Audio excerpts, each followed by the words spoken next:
Shabbat Shalom. You know, we are one parasha behind the parasha that they're going in Eretz Israel. But we are in a very interesting portion, Shelach Lecha.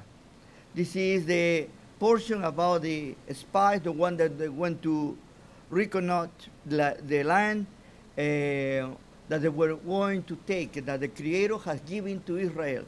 It's not interesting. If you hear something like that the Creator has given you the land. You know? And here there is an important concept about the Torah and about Judaism in the sense of biblical Judaism or biblical Torah. Okay? It's about the Creator give us the principles, but we need to make them work. He doesn't make it work for us. We need to be participants. That is the reason that we call the Torah a living way, you know, because we are alive living the Torah. And the Torah principles in life. And one of the things, if you remember, I gave you 4 steps, like that we call it.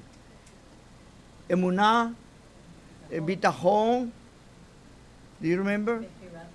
Bechirah Hofshi, and Kavanah. I will let all of you know it very quickly, because each one of them has a reason to exist. When we receive the emunah, the faith, you know, that faith only becomes okay or functional when we activate it. And how we activate it? We put our trust in it. That's the bitachon that we start doing. Now, the Creator has given to all of us a capability of deciding and making decisions for ourselves, to think for ourselves. You know, we are not robots. Many of you, sometimes they are accustomed to say, well, I want to ask the rabbi what I can do. You know? No, don't blame the rabbi for your mistakes. You need to go and check the Torah and trying to analyze and to see what it says and put it in practice where you understand.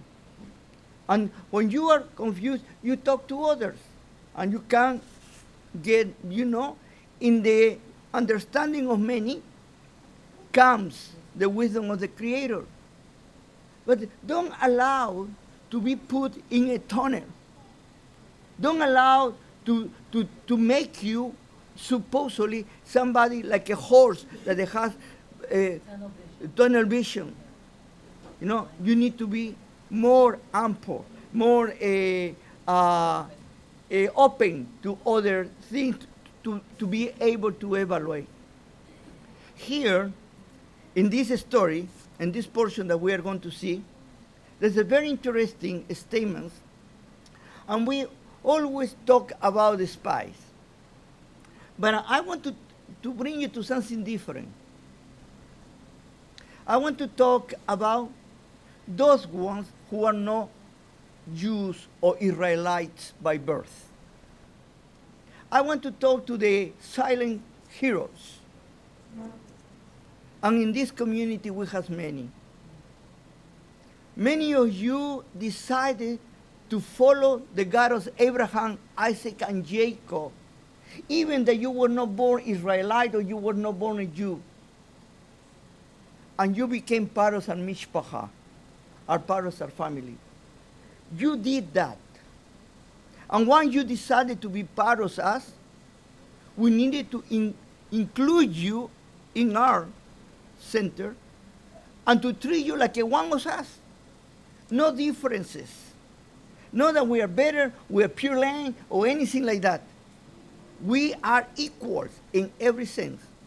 The only situation that you needed to understand that you needed to align with one of the 13 tribes. People say, oh, no, you cannot even get in with the Levites. No, whatever you get in the Levites, you know, and you start. But I won't make you any new religion.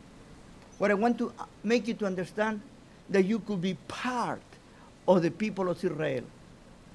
And whatever tribe you decided to be part, the Creator will accept you because He will determine what will be your functions. And here the story is, there is a personality that is known by many, but is not really known for many who he really was. There, in this portion, there are two heroes. One is called Yehoshua bin Nun, or Hoshea bin Nun, and then later on he was called Yehoshua. And the other hero was called Caleb. You know, it's very interesting, the roots of this word Caleb. You know, the etymology of the word. Caleb, from the heart. And you know Caleb, what it means in Hebrew? Dog. And that already, but that name already is telling you there was not an Israelite. Was a Goy, a Gentile. And he became a Goyim Sedakim, a righteous Gentile. And he was such a righteous Gentile, he was better than the Israelites himself. Not only that, but being who he was, you know, he became the prince of the princes of the tribes of Israel. Prince of the tribe of Yehudah. You know, today we are called Jewish because of the tribe of Judah. Really, the real term needed to be still Israelites, because not all the Jews are from the tribe of Yehudah. But now it's a general term. Oh, you're Jewish. Maybe you are a Kohen or you're a Levi. You're Jewish. You know? And that's all to give you an idea. And Caleb was a prince of the tribe of Yehudah, and he was not an Israelite. Can you believe that? Our sages dislike that part. Why? Because they have made believe us, the Jews, the Israelites, that we're better than anybody else. They have made believe that we are set apart because we are very important. And totally the contrary. We were set apart to be servants, not to be served. But that, we don't like it, because all of us, we want to be princes or queen or kings. And here Caleb becomes part of the tribes, Yehudah. And he's sent to make a tour around the land that they were going to take it. Interestingly, you need to know that there are two narratives about this situation. You can find the one here in chapter 13 and 14 of Bamidbar, or book of Numbers. And also you can find it in the first chapter of Devarim, chapter 1, verses 22 and following. Two different narratives. In the second one, it's going to be very clear to tell you that Moshe Rabbeinu is accusing the Israelites that because of them, they sent them to reconnoiter the land. Reconnoiter. Reconnoiter. Okay. They reconnoitered the land. Okay. And they went there. Now, this is why it's so important. They have seen in the reading of the Haftorah, we read the story about Rahab, the lady that had an hotel, no? And one of the things that she said is, we have heard and we know what your God did for you. Open the seas and destroy the enemies. And we want to be on your side. And an unbeliever or a person that is not very good conduct, what are you going to call it? It's acknowledging the Creator. And in this portion, we're going to see one after the other, Gentiles who came to be part of Israel. They were not pure land, but they had something that many of us we were lacking. Courage. Here in this portion, when Moshe Rabbeinu sent to them, look at the land, see this, and see all these things, and bring us something to see it, he said, please be courageous. And what they do, these princes, they were not anybody. They were very strong men. They were not wishy-washy. They were warriors. They were strong men. They were macho men. Oh, we cannot do anything. We are going to die. We are like grasshoppers. They are giants and we are little bitty pygmies. And you know, and only Caleb and Yehoshua stand up. And they speak louder. You know what these people does? Let's get another leader and go back to Egypt. This is my strong Israel. This is my people. It is time that we speak for what it is, not to trying to put it in the air. Yes. Many times Israel is Israel, and in spite of the people of Israel, I used to say, Israel is a beautiful country. The problem, there are too many Israelis. Because we need to be one thing. If we are not dedicated to the Torah, if we're not dedicated to the God of Abraham, Isaac, and Jacob, we lose our identity. We lose who we really are. And we have been selected to be light to the world, not to be wishy-washy, to be a strong stand-up. Why? Not because us, but who is with us. The prophets say, not by power, not by might, but by my ruach, by my presence. This is the way that we understand Israel. And Caleb, a Gentile, son of Jephunneh, a Kenizzite, Edomite. You know, even related to the tribes that were around Israel. And he is the one that is going to signal. And you know also why we know that he was not a true Israelite by birth? Because what was one of his rewards? That he was going to inherit the land in Hebron. He didn't need to inherit anything if he was already part of one of the tribes of Israel, and that was part of the tribe of Judah. And look at Hebron, what it is right now. And we need to start doing a self-examination. And we need to be grateful to the Goyim Sedakim. And we need to warn our own dear rabbis that what they are teaching is wrong.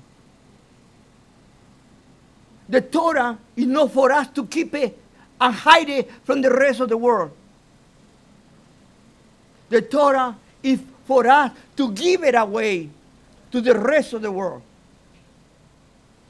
It is not that the 613, the Teriag, is for us. The Ten Commandments that cover everything is for the whole world, including us. And what are we teaching to the people, to the rest of the world? We, the Jews, are the only one that we need to keep the Torah. The rest of the world is exempted. And the only thing that you need to follow is the no anik, the no hide laws. And you ask any rabbi to tell you where in the Torah are those 7 laws. They don't exist. It's the product of their own imagination. And in that way, they have the chutzpah to divide the people and hire us and lower the rest. And the Creator has done totally the opposite. We, Israel, we are to serve, not to be served. We, Israel, we are not put in the top. We are the one that push people to get to the top. But we have been contaminated by the philosophy of this world. We have been contaminated to say, me first. I am the only one. Número uno. And the Creator didn't teach us those things. Then we are in a war. And you know already the wars, the religious wars. Every religion is going to tell you that they are right and the rest of the world is wrong. That's the reason that I believe that biblical Judaism is not a religion. It's a way of life. That's the reason I have been speaking to you for so long about that it's not to follow a religion, it's to follow the Creator and His revelation.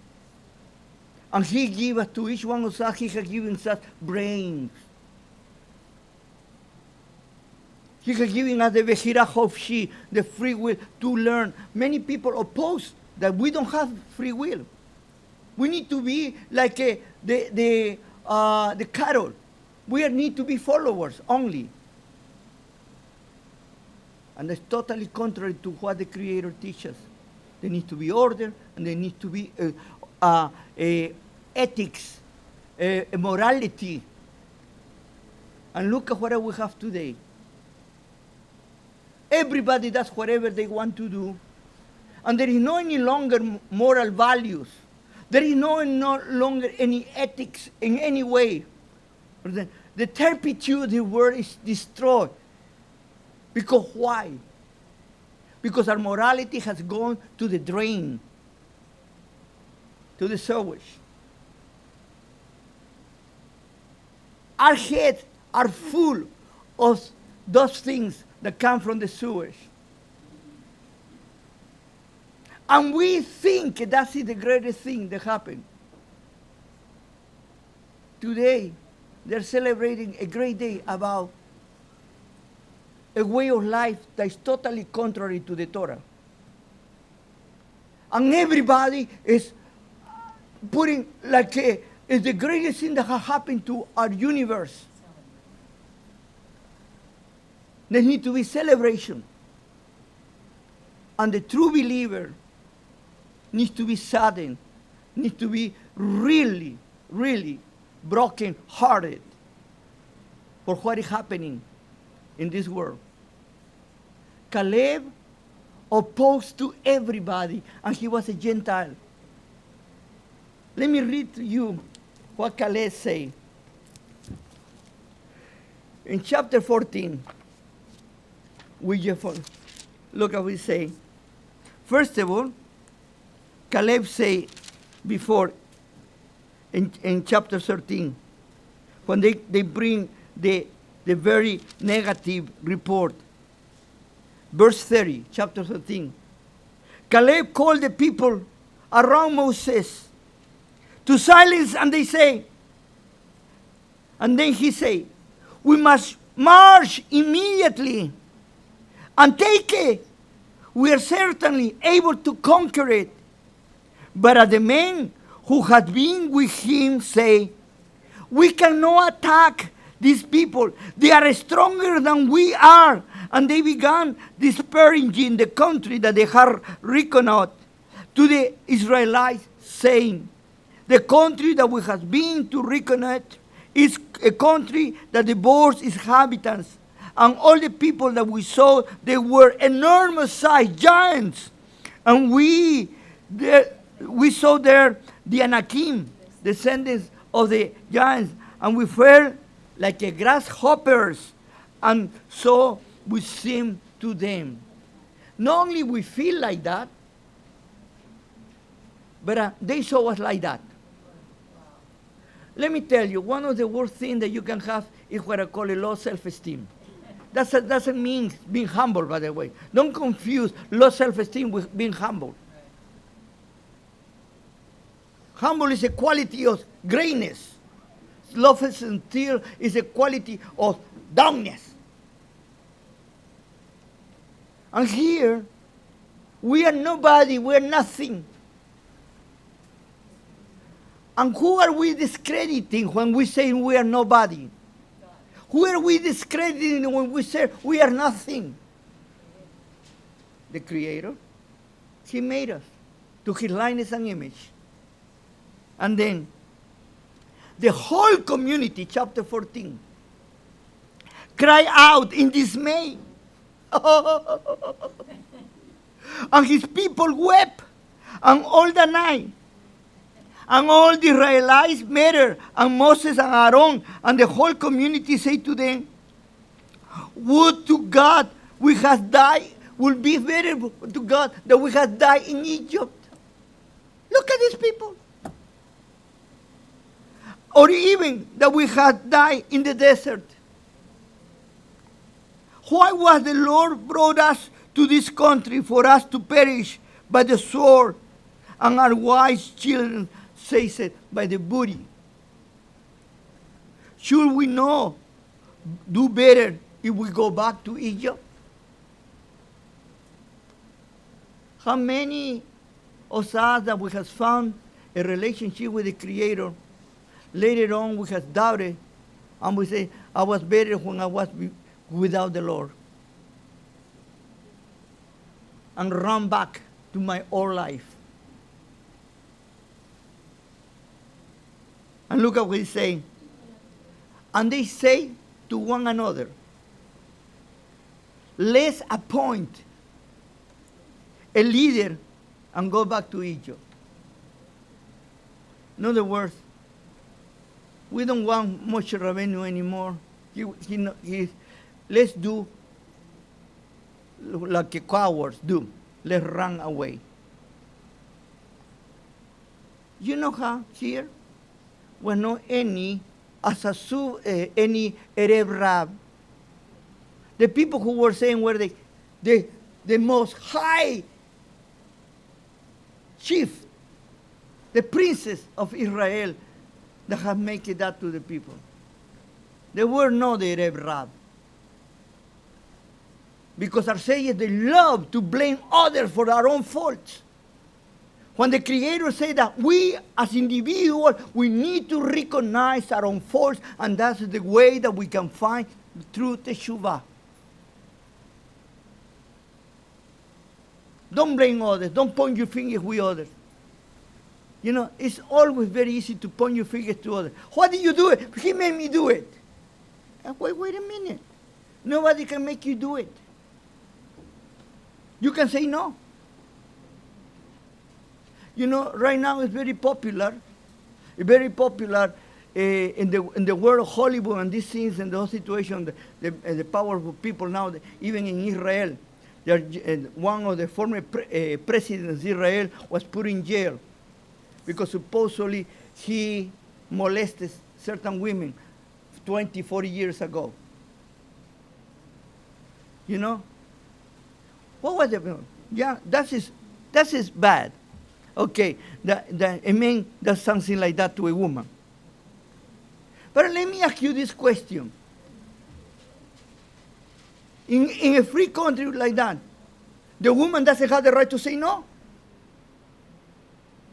No, and here in Hollywood, how many women did what supposedly they sold themselves to get a career?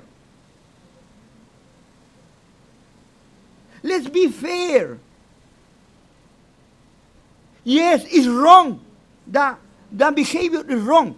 I am not supporting those people. But what I'm saying is, let's please be honest and look responsibility to those ones who they do their own things. Maybe that woman couldn't become a very wonderful actress, and maybe she didn't have the opportunity to be the actress. But at least she kept her own integrity. But when you sold yourself, doesn't matter how you do it, that's prostitution.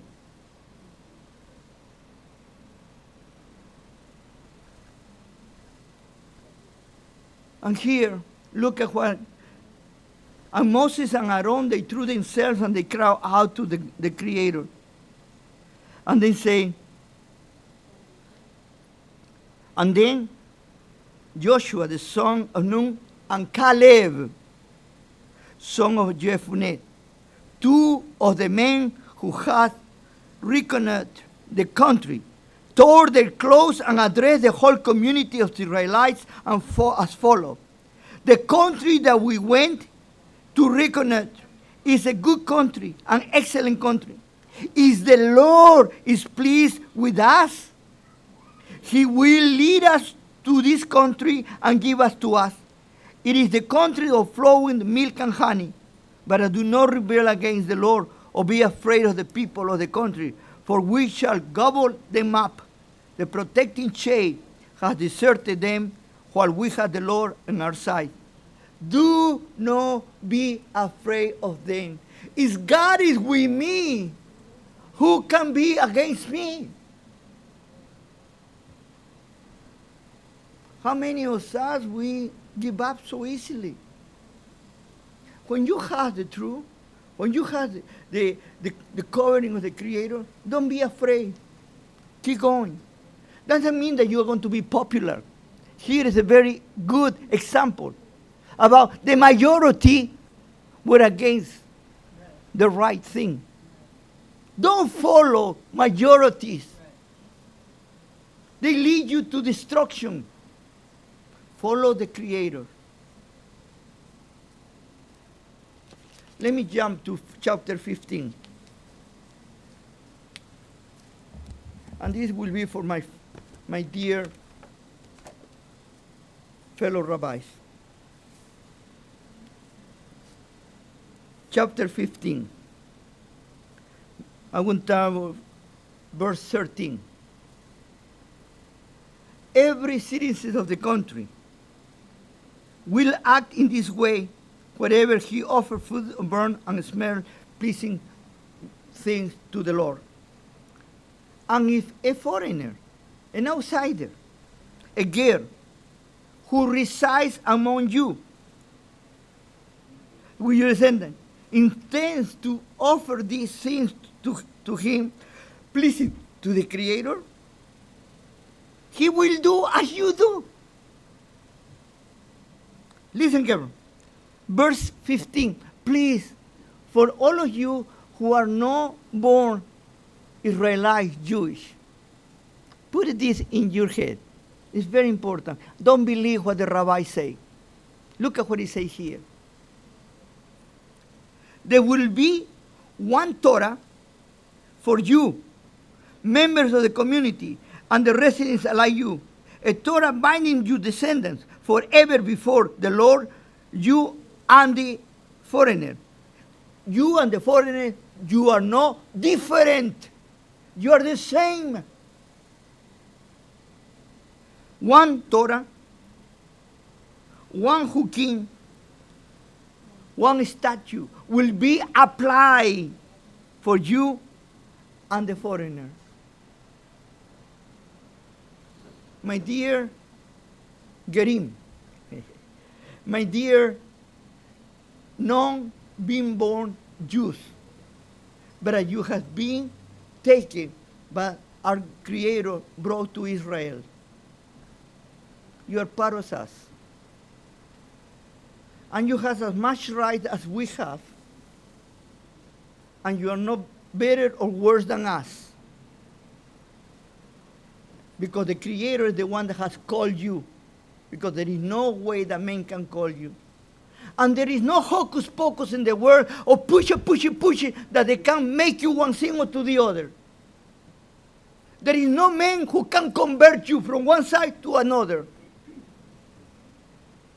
It's only the Creator that can give you that calling. Doesn't matter how many people put the magic powders over your head. They cannot convert you. All the religions convert you. You are no any longer this, now you are no longer that. You used to be a cow, now you are a sheep. That cannot happen. You are a human being. You have been born with a neshama. The Creator is there in you, and He has pulled you to His people. But the religion needs to have power. And they need to command and tell you, you are or you are not. They are the ones that do the hocus pocus.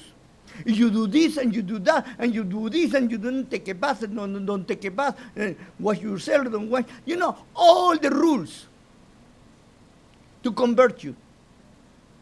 Read about Ruth, the great-grandmother of King David. And look what was his conversion. I follow you because your God will be my God and your people will be my people. That was his conversion. He didn't go through extra hocus pocus.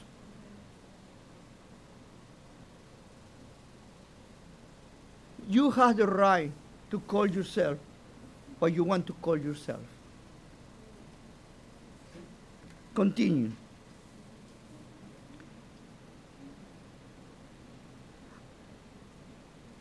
After, in verse 27 say, in chapter 15, if any individual who has sinned by inadvertence, he will offer a yearling kid as a sacrifice for sin. The priest will perform the rite of expiation before the Lord for the person who has gone astray, owing to this sin of an inadvertence.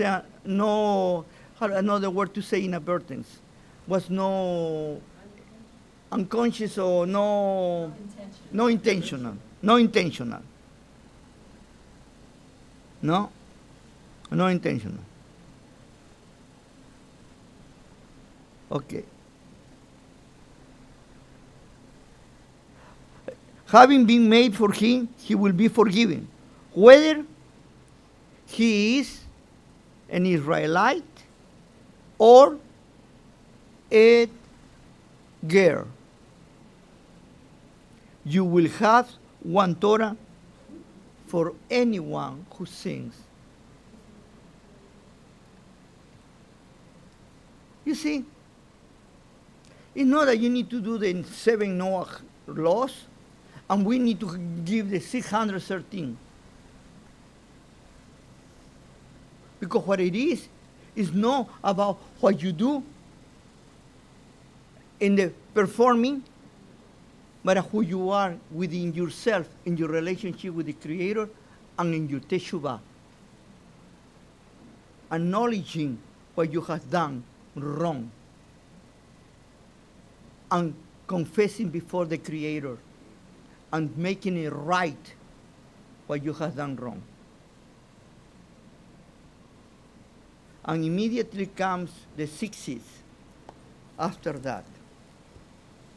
And the 60th is a way that the Creator is going to tell us to remember what He has done for us, not to forget what the people of Israel forgot, what the Lord has done to take it out of Egypt. You know, if today you want to understand the 60, it's not so much about the 600, like our rabbis tell you, know, they are, the word 60 is 600, plus you have 8 chords, plus 5 knots, you know, 613. That's the way that they, and then here say that you need to have a blue, you know.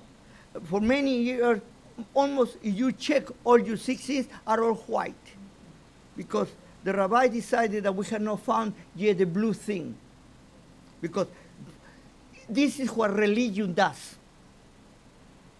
Everything becomes what they tell you. And they are the only one. Now finally they have discovered now this shale in the sea, and now they can do again the blue thing. But you know, these 6 is the only thing they are important about. The colors is the white and blue, the flag of Israel is very clear. You know, you have, you can give it all the understanding that you want, and if you are a poet, you can write beautiful things about white and blue. But what is important here it is what it means, what it does. Today, there are people that they put something red or blue in their wrist, or they put a little a notch in the ring, in the fingers, to what? To remember. I have seen many people wearing certain things to remember. They say, I remember, I remember. That's what it is. To remember. But to remember what? What the Creator said. You know, in the time of Yeshua, our great rabbi, Yeshua ben Joseph, he looked at his contemporaneous and he said, you with your fringes, you're showing off. And they were in competition who had the longest fringes, 60s. I come from the Sephardic background. We're a little more modest to say. We were our 60s inside. The Ashkenazis, they like to show off outside. And longer that they are, much better. We don't show it. Well, you know why? Because the 60 was made for you and him. Not for you to advertise to everybody how religious you are. Sometimes we need to understand the Word of God for what it is, not for what we want to make it be. There are many interpretations. But you need to go to the heart of the meaning of the teaching. Because if you do not remember what the Creator is doing for you, how can you help others?